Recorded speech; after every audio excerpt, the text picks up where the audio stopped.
أعوذ بالله من الشيطان الرجيم بسم الله الرحمن الرحيم الحمد لله الذي خلق السماوات والأرض وجعل الظلمات والنور ثم الذين كفروا بربهم يعدلون والصلاة والسلام على أشرف الأنبياء والمرسلين وعلى آله وأصحابه أجمعين اللهم بارك لنا في شيخنا اللهم آته خير ما سألك حبيبك ونبيك محمد عليه أفضل الصلاة وأزكى التسليم اللهم زله في كل خير أعطيته إياه وتوفنا وهو راض عنا Amin, alhamdulillahi rabbil alamin. Poursuivant et terminant, Inch'Allah, ce chapitre de la Hadra, Sayyiduna Sheikh, dans son livre, radiallahu anhu, a ramené l'histoire, la fameuse histoire de ce tronc de palmier qui se trouvait dans la mosquée du prophète sallallahu alayhi wa sallam et qui s'est mis un jour à pleurer par désir profond pour le messager d'Allah sallallahu alayhi wa sallam. Et donc ce propos, cette histoire est rapportée entre autres par Al-Qadi Iyad dans son livre Ash-Shifa, et donc qui dit, en rapportant le propos de Sayyiduna Jabir ibn Abdillah radiallahu anhu, qui a dit que la mosquée du prophète sallallahu alayhi wa sallam était bâtie sur des troncs de palmiers, et le prophète sallallahu alayhi wa sallam avait l'habitude, quand il donnait un sermon qui se levait au milieu des gens, de se placer sur l'un de ces troncs de palmiers, un tronc en particulier. Et un jour, les compagnons se sont réunis et lui ont construit un minbar sur lequel il pouvait se tenir pour s'adresser aux gens.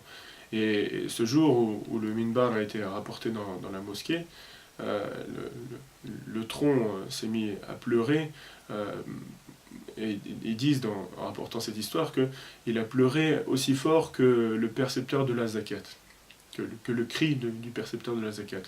Et selon Sayyiduna Anas, il a dit que son cri était tellement fort que la mosquée elle-même s'est mise à trembler.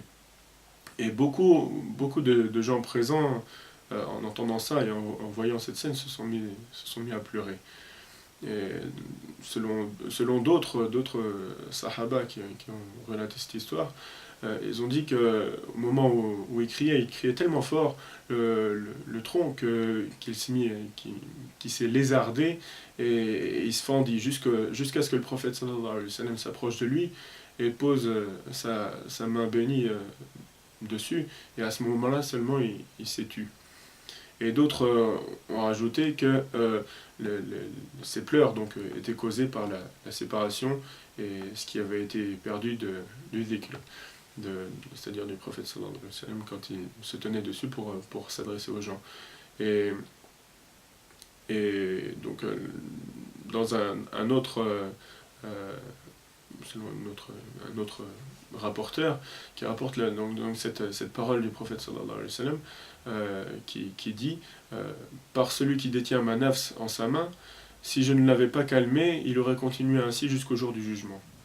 Ceci à cause de la tristesse causée par la séparation du prophète sallallahu alayhi wa sallam, qui demanda donc à ce qu'on enterre le tronc de palmier sous le minbar. Et dans une autre version, ce tronc a été placé sur le toit de la mosquée.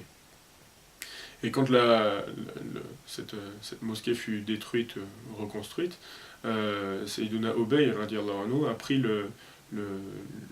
ce tronc de palmier et l'a gardé chez lui jusqu'à ce que la terre le décompose et le fasse retourner à la poussière. Et selon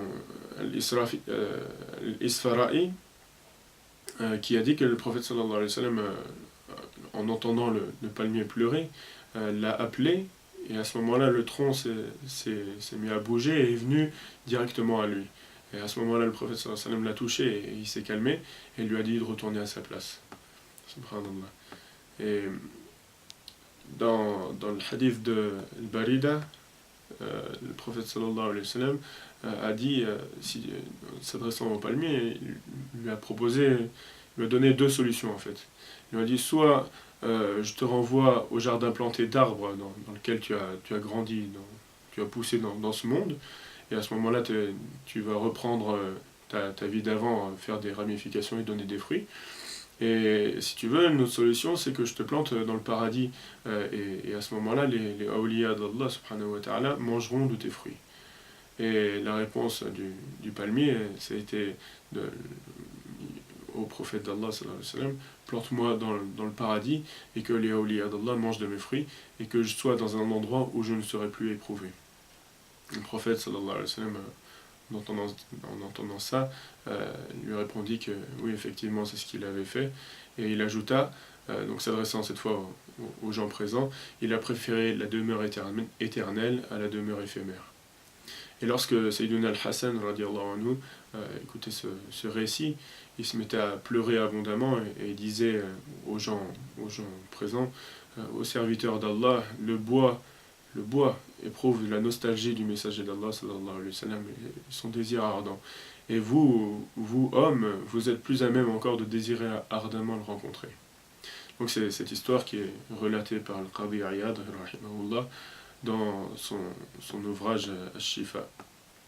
Et traitant donc de cette même histoire, un poète a dit de très jolis vers qui traduits en français évidemment sont moins forts qu'en arabe, mais ça donne une petite idée, Inch'Allah. Donc il dit, le tronc s'éprend de nostalgie pour toi, et ses larmes coulent de peine pour toi. Et il sanglote et se lamente d'avoir perdu tes paroles, et il en devient malade. Comment donc mon cœur ne s'éprendrait-il pas lui aussi pour toi, et comment mon rêve ne serait-il pas de croiser ton regard et te rencontrer le jour promis, alors que ma vue jouit de ton paradis. Je me sacrifie, moi, ainsi que mon argent, et je fais pour toi éternellement don de mon âme. Mon bonheur et ma jouissance de mon esprit sont éternels. Mon bonheur et la jouissance de mon esprit sont éternels si je dépense ma vie dans ce qui te plaît. Bien-aimé de mon cœur, pardon, ne m'en veux pas, car mon amour n'a pas sa place dans ton ciel. Mes péchés me maintiennent et m'empêchent de m'élever, et j'aspire à me rapprocher de ton élèvement. Peut-être que mon amour élèvera mon âme et renouera ce qui, en ta passion, fut séparé. Radiallahu anhu wa jazahu khayran jaza. Nas'alullah an yu'allimana ma yanfa'una wa an yanfa'na bima 'allamana. Subhana rabbika rabbil 'izzati amma yasifun wa salamun 'alal mursalin walhamdulillahi rabbil 'alamin.